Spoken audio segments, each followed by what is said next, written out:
Peoples party ने खित्ते के हालात के पेश नज़र जुल्फ़िकार अली भुट्टो के यौम शहादत पर गढ़ी खुदाबख्श में मरकजी जलसा न करने का फैसला किया है।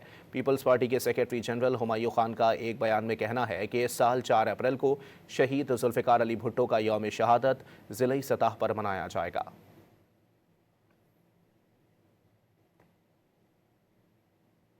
पीपल्स पार्टी ने खित्ते के हालात के पेश नज़र जुल्फ़िकार अली भुट्टो के यौम शहादत पर गढ़ी खुदाबख्श में मरकजी जलसा न करने का फैसला किया है। पीपल्स पार्टी के सेक्रेटरी जनरल हुमायूं खान का एक बयान में कहना है कि इस साल 4 अप्रैल को शहीद जुल्फ़िकार अली भुट्टो का यौम शहादत ज़िली सतह पर मनाया जाएगा।